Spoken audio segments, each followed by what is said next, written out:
الفاتحة. أن الله يتقبل الصلاة والدعاء إلى أرواح سادتنا أهل كساء رسول الله صلى الله عليه وسلم، ثم إلى أرواح والدينا ووالديكم وأمواتنا وأمواتكم وأموات المسلمين أجمعين. أن الله توشاهم بالرحمة والمغفرة ويسكنهم الجنة ويعيد علينا من بركاتهم وأسرارهم وأنوارهم وعلومهم ونفحاتهم في الدين والدنيا والآخرة. الفاتحة. أعوذ بالله من الشيطان الرجيم. بسم الله الرحمن الرحيم. الحمد لله رب العالمين الرحمن الرحيم مالك يوم الدين. إياك نعبد وإياك نستعين. اهدنا الصراط المستقيم صراط الذين أنعمت عليهم غير المغضوب عليهم ولا الضالين. آمين. الحمد لله رب العالمين وبه نستعين على أمور الدنيا والدين. اللهم صل على سيدنا محمد مفتاح باب رحمة الله عدد ما في علم الله، صلاة وسلاما دائمين بدوام ملك الله وعلى آله وصحبه أجمعين. رب اشرح لي صدري ويسر لي أمري واحلل عقدة من لساني يفقه قولي. اللهم افتح علينا حكمتك وانشر علينا من خزائن رحمتك يا أرحم الراحمين. رب زدنا علما وارزقنا فهما برحمتك يا أرحم الراحمين. أما بعد. السلام عليكم ورحمة الله وبركاته. Alhamdulillah, kita bersyukur kepada Allah Subhanahu wa taala atas limpah dan kurnia nikmat dan rezeki yang Allah berikan kepada kita sampai ke hari ini. Masih lagi kita diberikan taufik dan hidayah, dipermudahkan oleh Allah Subhanahu wa taala untuk duduk di rumah Allah, solat berjemaah. Kemudian kita duduk di antara maghrib dan isyak untuk menambahkan ilmu pengetahuan kita berkenaan dengan agama. Ini adalah salah satu tanda-tanda yang Allah Subhanahu wa taala mencintai kita semua. Allah Subhanahu wa taala memberitahu kepada baginda sallallahu alaihi wasallam melalui hadisnya. Kata baginda sallallahu alaihi wasallam, man yuridillahu bihi khairan yufaqihu fid din. Barang siapa, kata Rasulullah, yang Allah mahukan baginya kebaikan, maka Allah akan pahamkan kepada dia agama Allah, pahamkan kepada dia agama Islam. Sudah pasti tuan-tuan dan dirahmati Allah, apa yang kita lakukan ini satu usaha untuk kita memahamkan diri kita kepada agama Allah Subhanahu wa taala. InsyaAllah pada hari ini kita akan masuk kepada surah yang baru. Ini surah Al-Alaq. Al-Alaq, ya. Kita sudah pun melalui beberapa surah yang sebelum ini menceritakan perkara berkenaan dengan Rasulullah sallallahu alaihi wasallam pada surah Duha, bagaimana Allah tidak meninggalkan Rasulullah sallallahu alaihi wasallam. Kemudian datang pula kepada surah Asy-Syarh, Allah memberikan berita gembira tentang memberikan kepada Rasulullah sallallahu alaihi wasallam ni kecerahan kepada hati baginda. Allah membuka, Allah menenangkan hati baginda sallallahu alaihi wasallam dengan apa ujian-ujian yang ada di dalam kehidupan Rasulullah. Kemudian yang lepas kita pun sudah membaca surah At-Tin berkenaan dengan penciptaan Allah Subhanahu wa taala dengan makhluk yang paling agung, makhluk yang paling hebat yang Allah Subhanahu wa taala cipta, iaitu manusia, insan. Allah Subhanahu wa taala sebut pada surah At-Tin. Kali ini kita akan masuk di dalam surah Al-Alaq. Jadi saya nak tuan-tuan ikut saya untuk kita sama-sama membaca surah Al-Alaq dan kita masuk sedikit sebanyak berkenaan dengan tadabbur surah ini insya-Allah. A'udzu billahi minasy syaithanir rajim.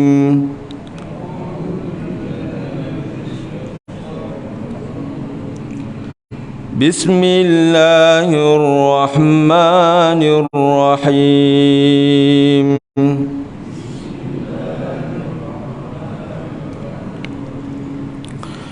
Iqra' bismi rabbikal ladzi khalaq.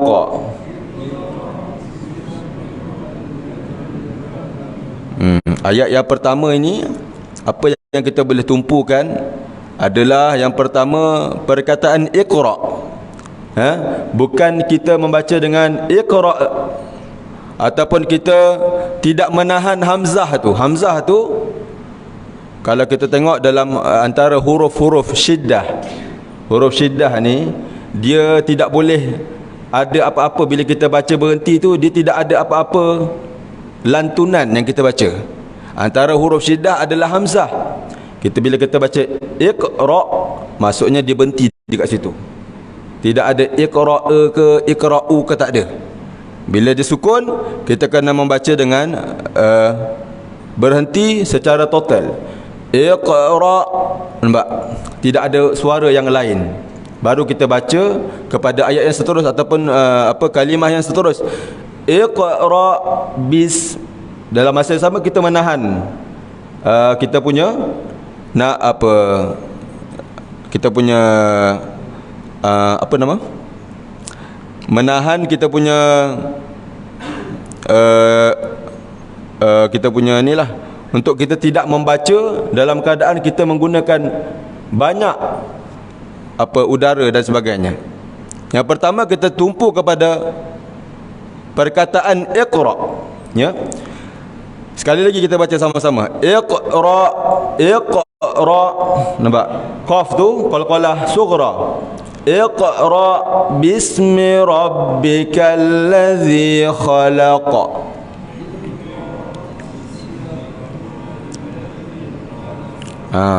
Okey, itu yang pertama tuan-tuan. Beza di antara yang pertama, yang kedua adalah berkenaan dengan qalqalah. Iqra'.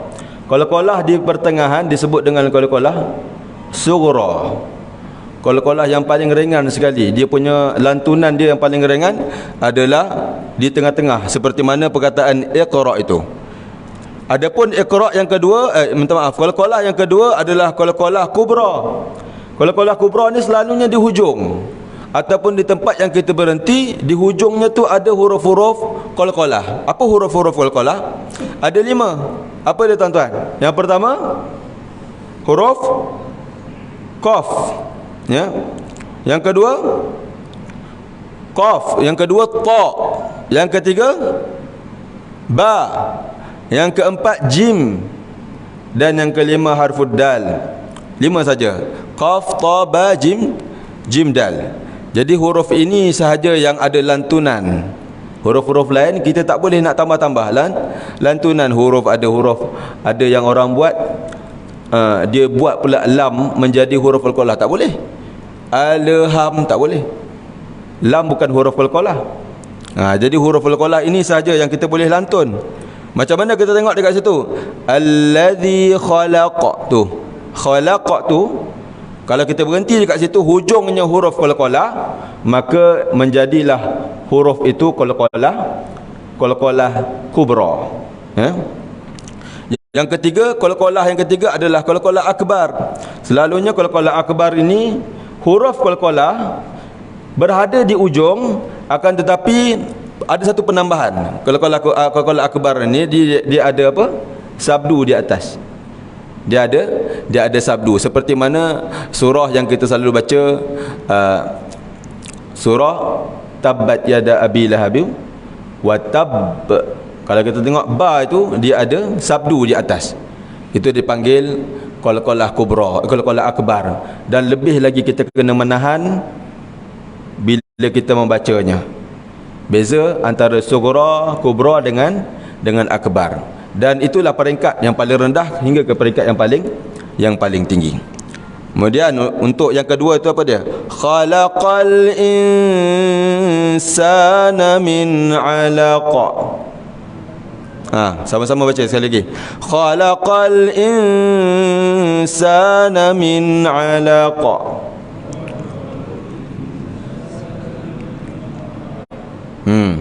Itu alaq itu qalqalah kubra.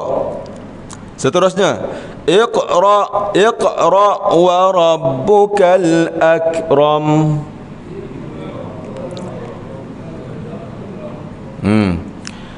Ayat yang ketiga ini tuan-tuan, apa yang kita perlu lihat adalah perkataan al-akram. Al-akram. Kerana al-akram ini kalau kita kaji balik, rupa-rupanya ada perkataan yang dekat dengan bunyi al-akram ini. Kalau kita ubah kaf itu menjadi qaf, maka dia akan mengubah makna kepada makna yang lain. Apa maksudnya?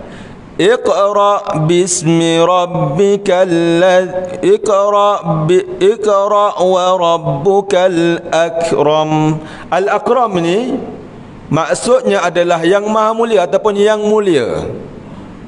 Bacalah nama Tuhan dengan nama Tuhanmu yang sangat-sangat mulia. Tapi kalau kita sebut al-aqram, Iqra wa rabbukal aqram, kan? Tukar pula. Dia tukar kaf tu jadi qaf. Maka maksudnya adalah al-akram ni maksudnya unta yang dicocok hidungnya. Hati-hati ya, kalau kita baca Iqra wa rabbukal akram, maka kaf tu kita kena betul-betulkan. Maksudnya kaf tu bunyikan kaf, jangan kita bunyikan qaf. Sekali lagi, Iqra wa rabbukal akram.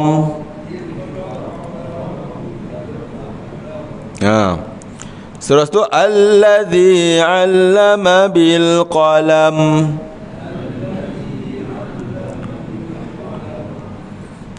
Okey, alladzi 'allama bil qalam.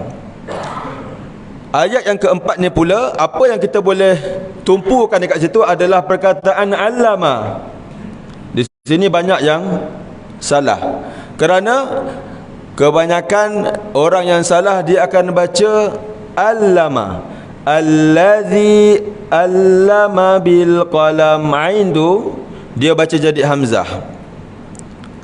Mungkin ada perkataan-perkataan ataupun hamzah tempat-tempat lain tak mengubah makna, tapi kita boleh mengubah makna kalau kita membaca hamzah kepada ditukarkan daripada ain ni kepada hamzah. Allazi dia baca bukan Allazi allama bil qalam. Apa maksud allama? Kalau dengan ain, allama maksudnya yang mengajar, yang memberikan ilmu, allama. Tapi kalau kita tukar menjadi alif, allazi allama ni maksudnya yang menyakitkan. Alam, tahu alam? Alamun syadid, penyakit yang sangat-sangat hebat ataupun sangat-sangat kronik. Itu alam. Jadi kena hati-hati dekat situ. Allama, allazi allama bil qalam. Kemudian yang kelima, allamal insana ma lam ya'lam. Sekali lagi. Ramai sikit. Okey, 1, 2, 3. Allamal insana ma lam ya'lam.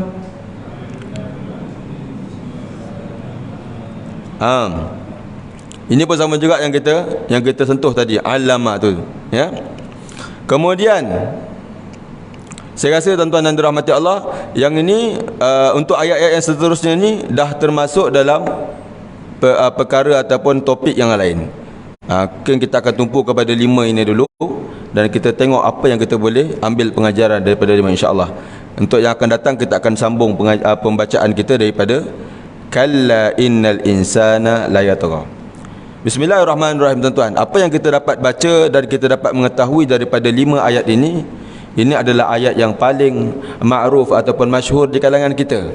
Mungkin kita tahu kisah di sebalik turunnya 5 ayat yang pertama ini adalah ayat yang diturunkan kepada Rasulullah sallallahu alaihi wasallam. Yang pertama, wahyu yang pertama diturunkan kepada Rasulullah ketika mana Rasulullah berada di Gua Hira. Gua Hira. Suratul Alaq ini adalah Al-Makkiyah, yang mana ayat-ayatnya turun sebelum daripada hijrah Nabi SAW. Antara nama-nama yang diletakkan bagi suratul Alaq, yang pertama adalah surah Al-Alaq yang paling masyhur sekali. Yang kedua, surah Iqra. Ada juga yang menamakan surah ini dengan surah Iqra, ada juga yang namakan surah ini dengan surah Al-Qalam. Kita akan tengok apakah yang disebutkan dalam surah 5 ayat awal ini. Tuan-tuan dan rahmati Allah, pada zaman Nabi SAW dekat-dekat nak 40 tahun, maka Rasulullah SAW melihat kepada umatnya, kepada kaum musyrikin. Nabi SAW dah mula mengajak pada waktu itu, bukan sebelum Rasulullah selepas Rasulullah SAW jadi Nabi baru mengajak kepada kebaikan. Tidak, ada sirah-sirah yang menunjukkan Rasulullah memang sebelum itu dah mula sedikit demi sedikit mengajak manusia untuk berfikir kepada apakah yang mereka lakukan daripada penyembahan berhala, daripada perkara-perkara yang mereka lakukan dengan kejahilan. Disebabkan terlalu banyak perkara-perkara yang jahil berlaku, maka Rasulullah sallallahu alaihi wasallam melakukan satu amalan yang dinamakan uzlah. Duduk di satu tempat yang namanya Gua Hira. Pada ketika itu, kata para ulama, Gua Hira ni boleh nampak terus direct kepada Kaabah. Bila duduk di atas Gua Hira tu, dia boleh nampak. Sekarang ni wallahu alam lah, mungkin ada bangunan-bangunan tak boleh kita nak nampak terus kepada Kaabah itu. Tapi di zaman Rasulullah, kata para ulama, Rasulullah boleh lihat. Dan Rasulullah terlalu risau kepada umat-umat dia masa ketika itu. Jadi bila Rasulullah duduk di atas, duduk dalam berapa lama, dalam 3-4 hari, tengok dekat Kaabah, risau, doa kepada Kaabah, mudah-mudahan Allah Subhanahu Wa Taala selamatkan umat dia daripada kejahilan. Masuk balik, duduk berkhalwat. Dan ada yang mengatakan sunnah yang pertama yang Rasulullah SAW lakukan adalah berkhalwat. Itu juga salah satu sunnah, berkhalwat di dalam tempat supaya kita memikirkan, kita bertafakur. Itu juga kita selalu buat ketika mana waktu malam duduk memikirkan kenikmatan Allah Subhanahu Wa Taala, keindahan, memikirkan dosa, memikirkan apa-apa kelemahan diri kita. Itu pun dinamakan uzlah, bertafakur sekejap untuk memikirkan nikmat Allah Subhanahu Wa Taala kepada kita, juga kelemahan-kelemahan diri kita dalam menjalankan tanggungjawab sebagai ibadah ataupun tanggungjawab sebagai hamba Allah Subhanahu Wa Taala. Inilah maksud kepada uzlah, jauh daripada manusia, duduk seorang-seorang dalam Gua Hira itu. Kemudian duduk dalam Gua Hira dalam 3, 4, 5, 6 hari, membawa bekal yang disediakan oleh isteri baginda Rasulullah sallallahu alaihi wasallam. Sampailah satu ketika itu datang satu lembaga yang dikatakan lembaga itu adalah malaikat Jibril alaihi salam. Datang daripada belakang, memeluk baginda dengan pelukan yang kuat. Lalu mengatakan kepada Rasulullah sallallahu alaihi wasallam, "Iqra." Ya Rasulullah, bacalah. Di sinilah mulanya Rasulullah sallallahu alaihi wasallam berjumpa dengan malaikat Jibril. Berjumpa dengan malaikat Jibril. Jadi dengan perasaan yang takut, dengan perasaan yang gemetar, maka Rasulullah menjawab, "Ma ana biqari." Aku tidak boleh membaca, aku tidak tahu membaca. Kemudian dilepaskan. Dia peluk sekali lagi. Pelukan yang kedua ini lagi kuat daripada yang pertama. Begitu juga pelukan yang ketiga. Apa yang disebutkan oleh malaikat Jibril sama saja. "Iqra ya Muhammad, ma ana biqari." Aku ni bukan orang yang tahu membaca. ma ana biqari, aku tak tahu membaca.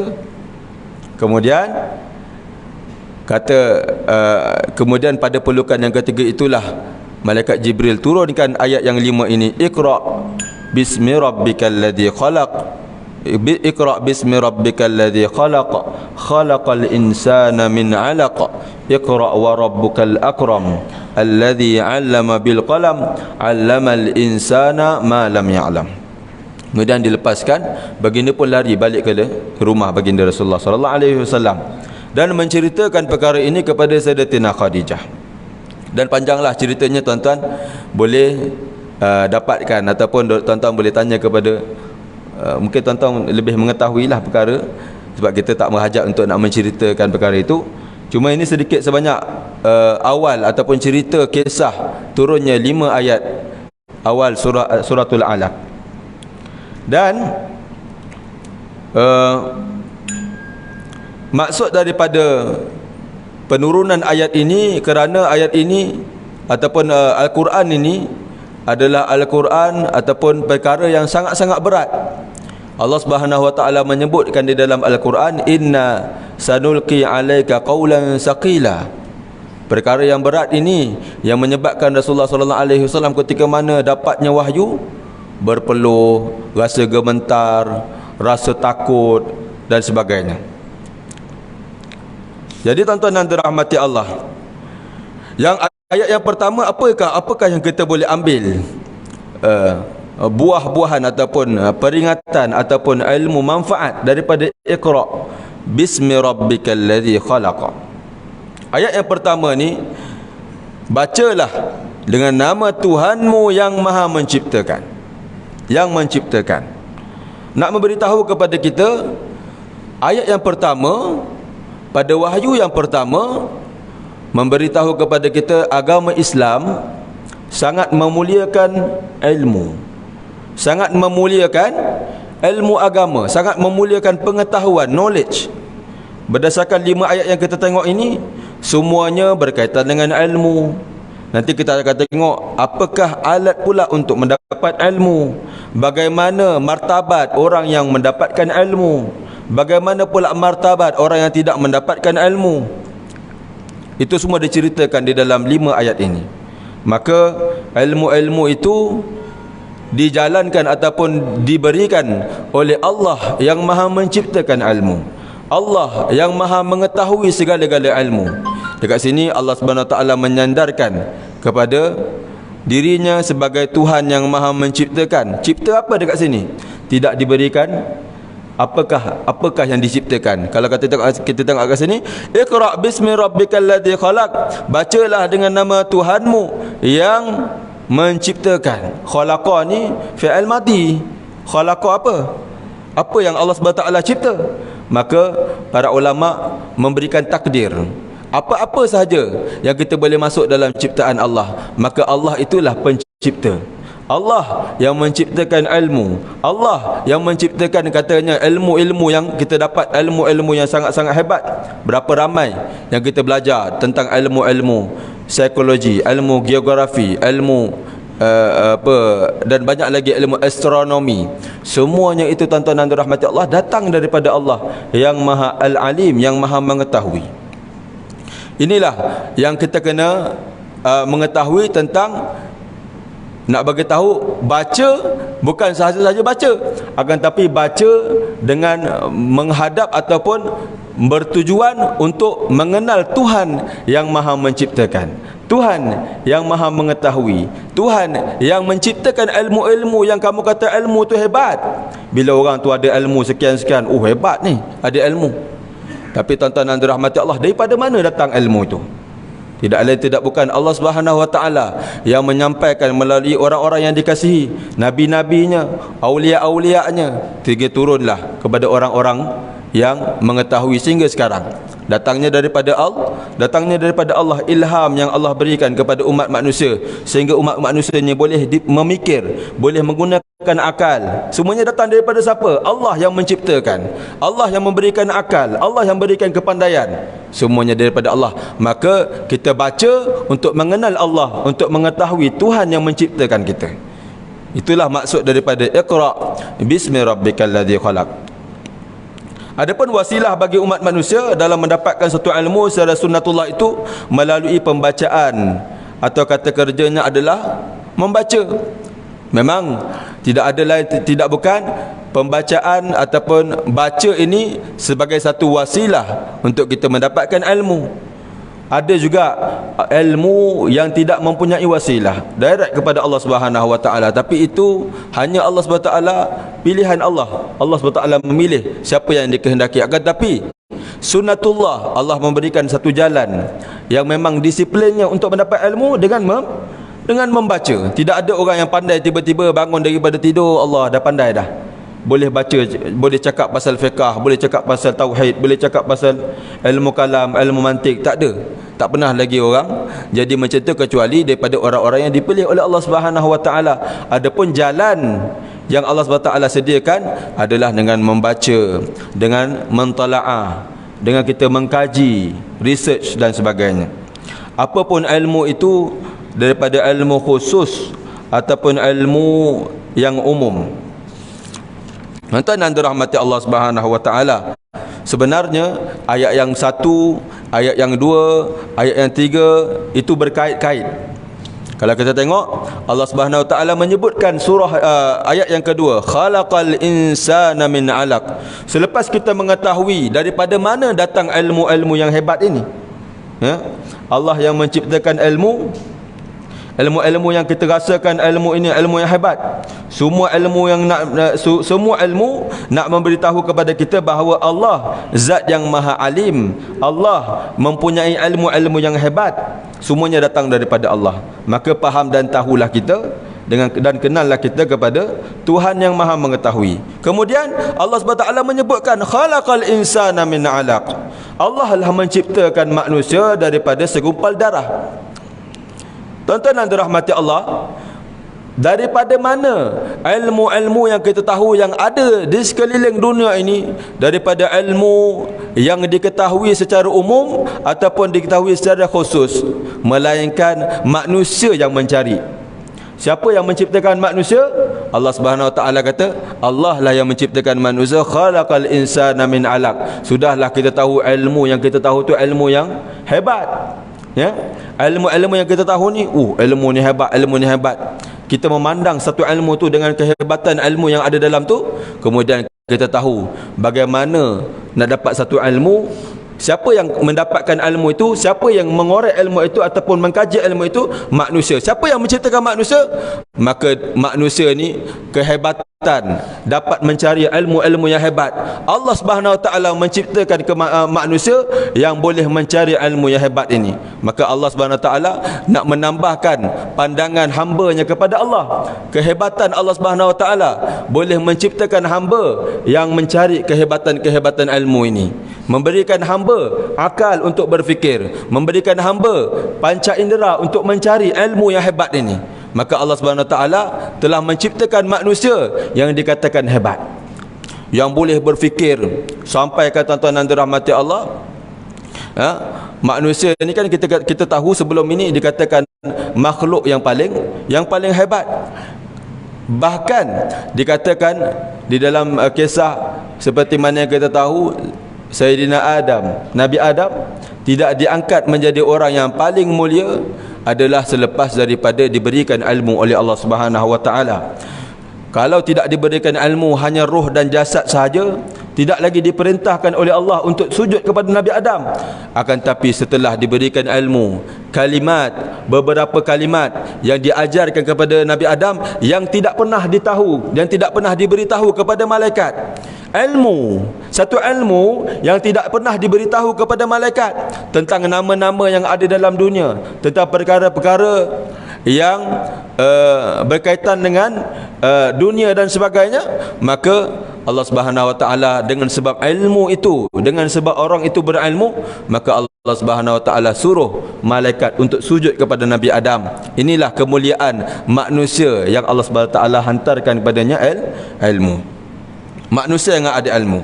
Kemudian Allah Subhanahu wa taala nak menceritakan berkenaan dengan kemuliaan seorang yang ada ilmu. Allah Subhanahu wa taala menyebutkan Iqra wa rabbukal akram. Iqra wa rabbukal akram. Bacalah dengan Tuhanmu yang maha mulia, ataupun bacalah Tuhanmu yang memuliakan kamu.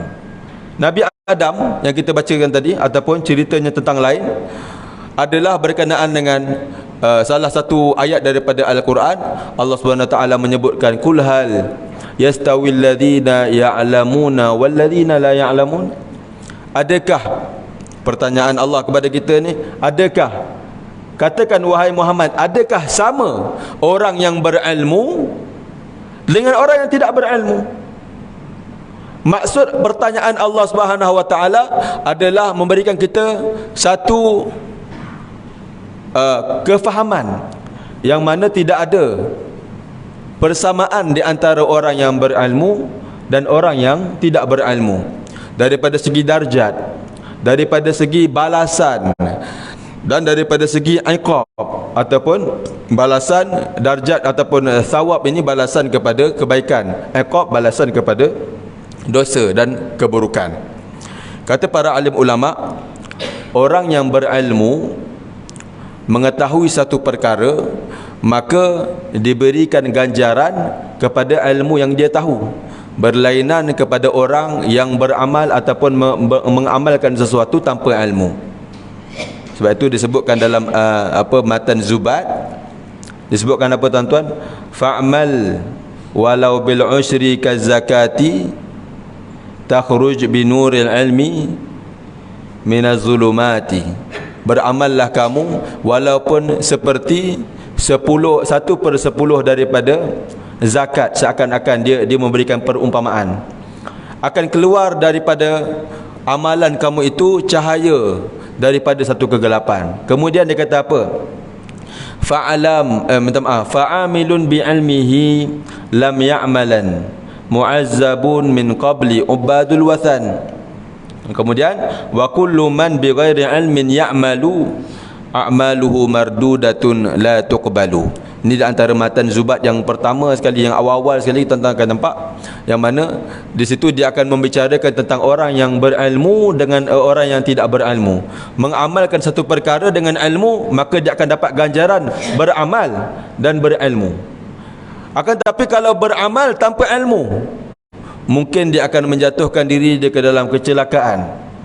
Contohnya lah tuan-tuan, macam orang yang memakai ridak dengan niat supaya ada kain lap ataupun kain sapu muka sebagainya.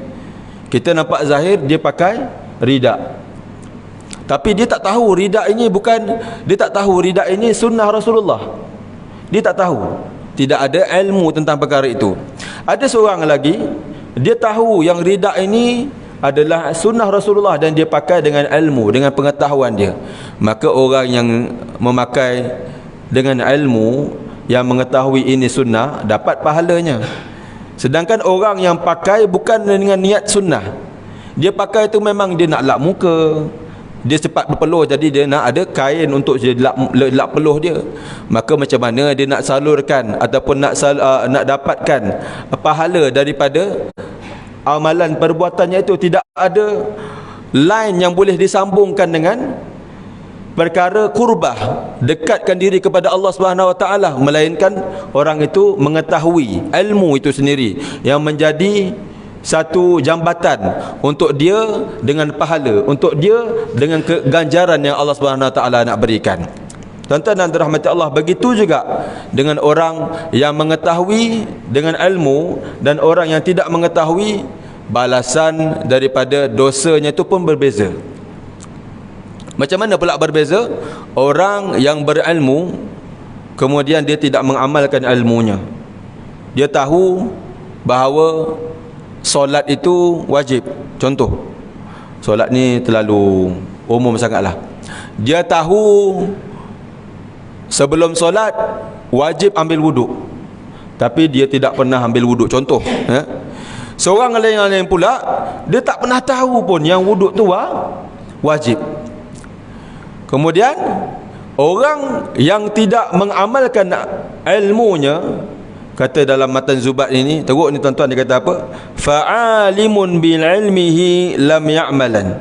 Orang yang alim bi ilmihi, dengan ilmunya, lam ya'malan, tidak beramal. Mu'azzabun min qabli ubadul wathan. Dia akan diazab sebelum orang penyembah berhala diazab. Ini dimasukkan di dalam bahagian-bahagian jahilnya orang-orang ketika mana di waktu zaman Rasulullah SAW tu, sampaikan diberikan satu peringkat-peringkat jahil mereka itu. Apa jahil yang berlaku di zaman Rasulullah SAW? Yang pertama, mereka buta kepada agama, ataupun mereka jahil kepada agama mereka, sehinggalah tidak ada syariat waktu itu, dan mereka melakukan dengan sembrono, kata orang Indon, dengan sesuka hati, tidak melakukan syariat yang sebenar.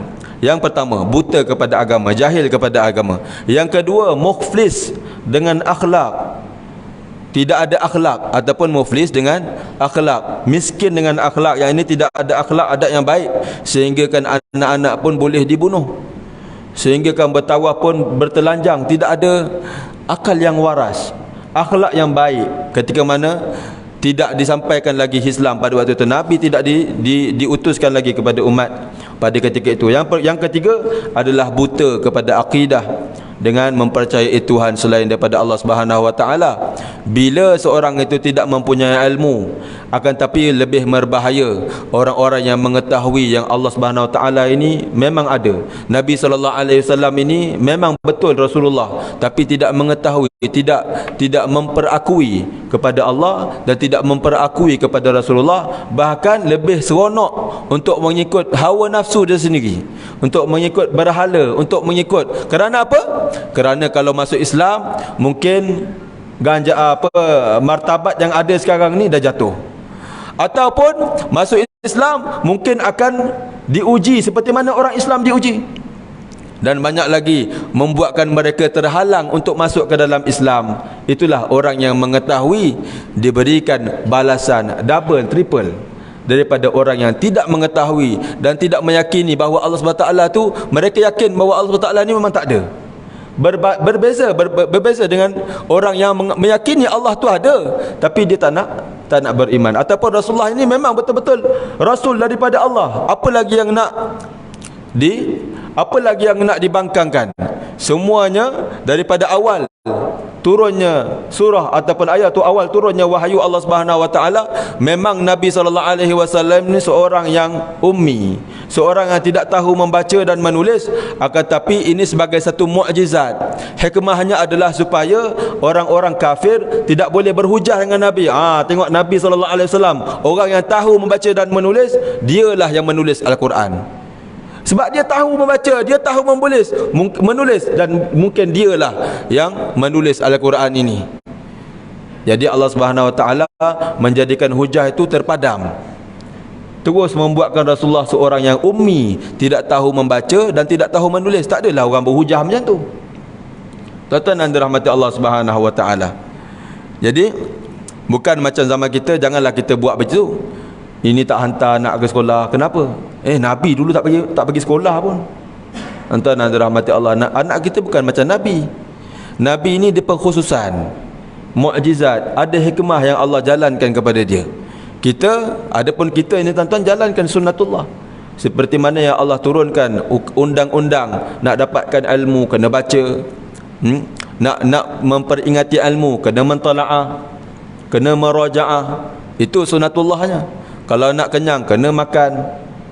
Melainkan Rasulullah ni diberikan makan. Rasulullah kata, aku ni diberikan makan oleh Allah Subhanahu Wa Taala, bukan seperti mana kamu makan. Ini Rasulullah, lain daripada kita. Tuan-tuan dan rahmati Allah, Allah memberikan ilmu kepada orang, kemudian Allah memuliakan ilmu itu, memuliakan orang itu dengan ilmu. Maka orang ini akan menjadi mulia disebabkan ilmu, dan orang yang berilmu akan menjadi mulia disebabkan amal, dan orang yang beramal akan mulia disebabkan ikhlas. Inilah peringkat-peringkatnya. Yang pertama, dapatkan ilmu. Jangan terus nak kejar ikhlas je. Ilmu dulu kita kena mantapkan, kemudian kita salurkan ataupun kita selitkan dengan amal-amal kepada ilmu yang kita belajar.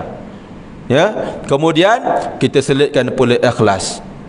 Allah Subhanahu wa taala mengatakan, yarfa'ullahu alladhina amanu walladhina utul ilma darajat. Allah Subhanahu wa taala mengangkat orang-orang yang beriman ini darjat. Kemudian Allah Subhanahu wa taala kata apa?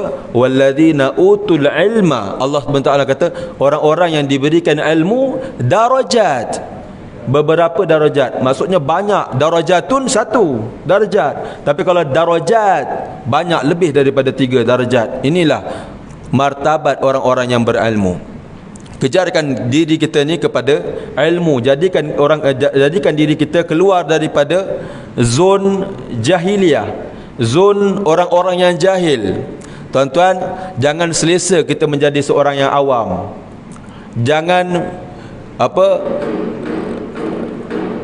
Jangan selesa ataupun jangan rasa tenang, aku ni orang awam.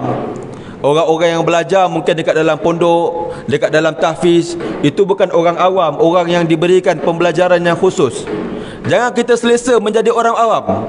Jadikan diri kita berpindah zon, daripada zon orang awam kepada zon orang yang mengetahui minaddin bidarurah. Al-ma'lum minaddin bidarurah ini wajib diketahui kepada semua mukallafin. Wajib minaddin bidarurah ini kadang-kadang kalau kita tanya kepada orang awam pun tak lepas. Al-ma'lum minaddin bidarurah. Apa yang kita kena tahu daripada hukum rukun Islam, apa yang kita kena tahu daripada rukun iman. Bukan kita kena hafal 5 saja. Ustaz, saya dah hafal dah. Apa tu rukun Islam? 5 ni je lah. Syahadat, apa solat, puasa. Bukan sekadar itu saja. Apa yang kita kena tahu adalah syarat-syarat ataupun perkara yang boleh menyempurnakan solat kita pun menjadi satu kewajipan. Kata para alim ulama, ma yatimul wajib illa bihi fahuwal wajibu. Apa yang tidak sempurna dengannya, apa yang tidak sempurna dengan satu perkara wajib, tapi dengannya, kecuali dengan perkara itu, maka perkara itu menjadi wajib.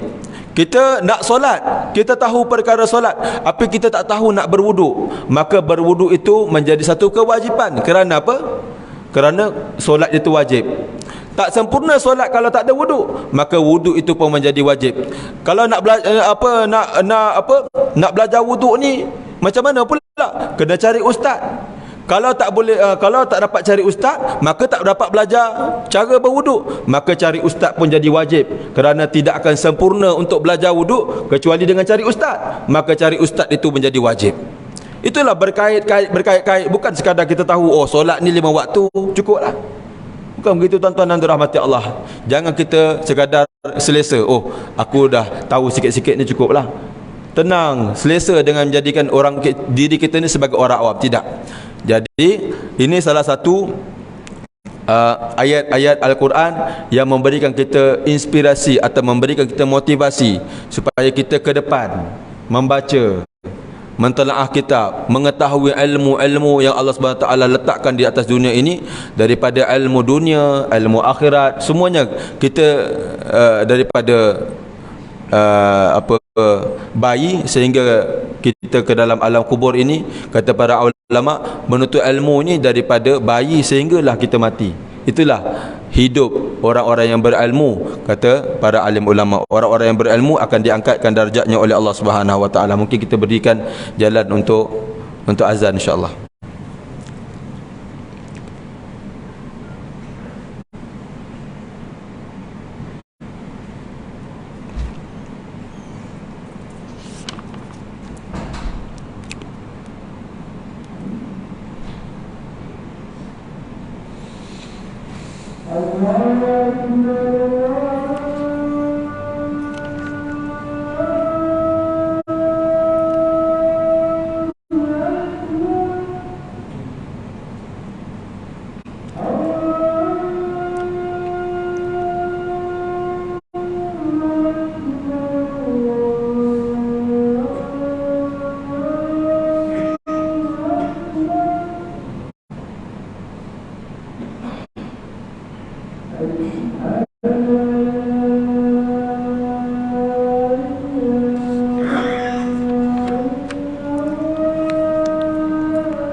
Asyhadu an la ilaha illallah.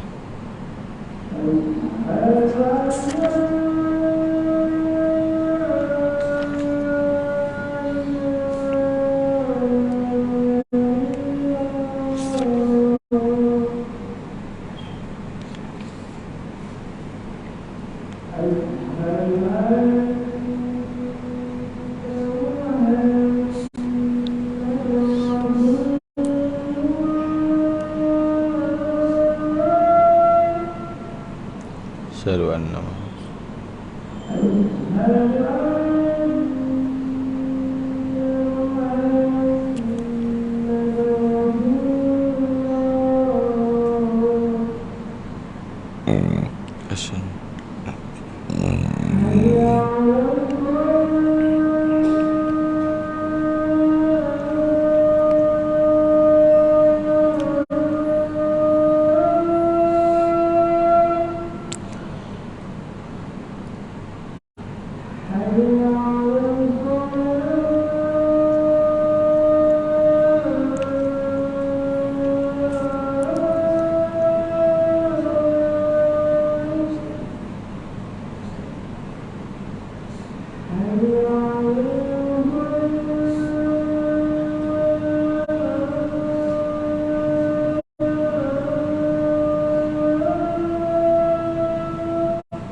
haula wala quwwata illa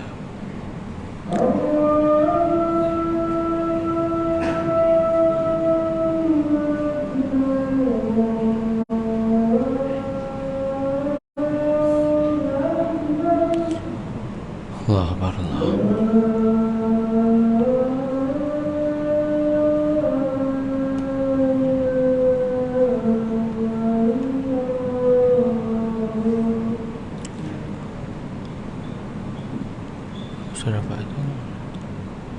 Wab'asu maqama kita sambung sikit lagi. Allah Subhanahu wa taala menyebutkan dalam ayat yang keempat, allazi 'allama bil qalam, yang mana mengajarkan manusia ataupun mengajarkan ilmu itu dengan al-qalam. Disebutkan al-qalam adalah merujuk kepada alat untuk mendapatkan ilmu. Di dalam bahasa Arab, huruf hijaiyah yang merangkumi perbahasan-perbahasan ilmu, yang mana Islam boleh membentuk tamadun dengan huruf hijaiyah ini, ditulis segala ilmu-ilmu yang dipelajari, antaranya ilmu nahu, ilmu saraf, ilmu fiqh, ilmu tauhid, dan segala ilmu itu ditulis atas 28 huruf hijaiyah yang kita baca dengan alif ba ta sa sampai huruf ya. Itulah yang ditulis dengan al-qalam. Para ulama mengambil jalan al-qalam ini sebagai penuntut sebagai alat untuk mereka mendapatkan ilmu.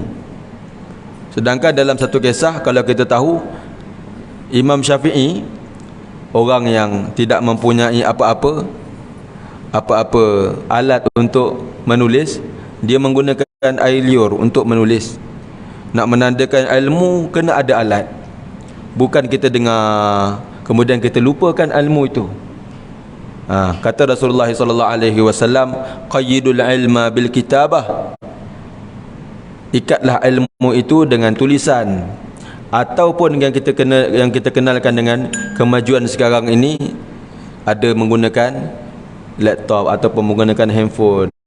Gunakanlah kemudahan-kemudahan yang ada untuk kita mengikat ilmu yang kita dapat itu, supaya ilmu itu berada di dalam hati kita. Berkata guru saya, bila saya belajar ketika mana dahulu, seorang itu dia tak bawa pen.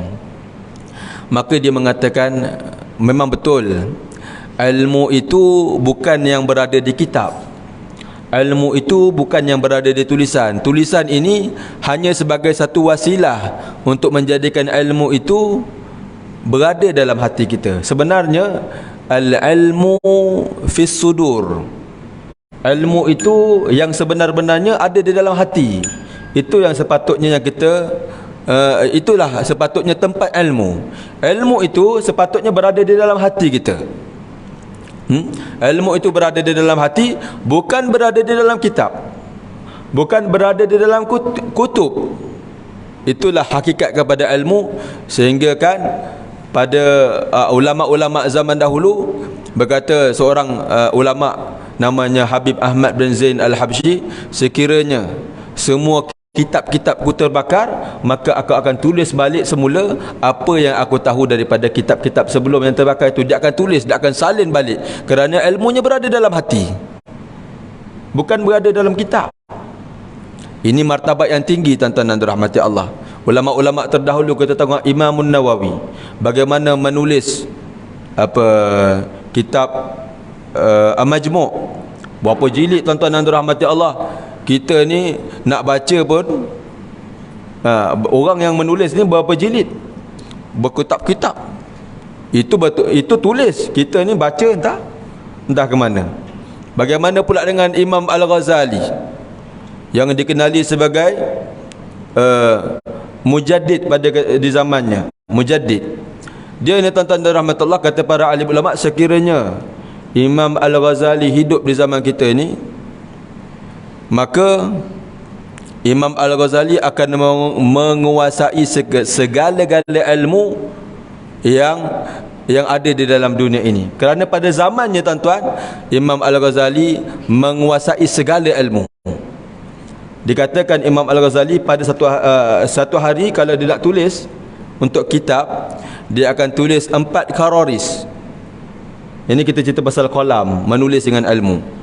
Maka Imam Al-Ghazali dia akan tulis satu hari, dikumpulkan. Kalau ulama kata, kalau kita kumpulkan semua kitab-kitab Imam Al-Ghazali, kita akan dapati sekurang-kurangnya Imam Al-Ghazali ni dia tulis 4 kararis. 4 kararis ni, kalau dia macam satu kertas yang besar lah, itu satu kararis. Kita boleh kata dalam 20 dalam 20 page ataupun 30 page. 20-30 page satu hari, tuan-tuan. Sekarang ni kalau nak ambil PhD, berapa research kita? 180 hingga ke 200 page. Imam Al-Ghazali kalau hidup zaman kita ni, tuan-tuan, seminggu je boleh PhD dah. Ini kehebatan Imam Al-Ghazali kalau hiduplah zaman sekarang ni. Nak bagi tahu, tuan-tuan dan dirahmati Allah, ulama pada ketika itu, bahkan sebelum daripada ulama lagi, para sahabat, Rasulullah SAW tulis apa? Tulis Al-Quran, tulis hadis, tulis perkara-perkara yang bermanfaat supaya masuk dan diingati di dalam hati mereka. Tak perlu lagi kepada tulisan-tulisan. Itulah maksud daripada tulisan ini, supaya kita mengikat ilmu itu, kemudian kita mengulangi apa yang kita tulis sehingga masuk ke dalam hati kita. Tuan-tuan dan dirahmati Allah Subhanahu wa taala, yang di akhir sekali Allah Subhanahu wa taala kata apa? 'Allamal insana ma lam ya'lam. Sesungguhnya Allah Subhanahu wa taala mengajarkan kepada manusia apa yang tidak diketahui, nak memberitahu kepada kita tentang proses ilmu itu.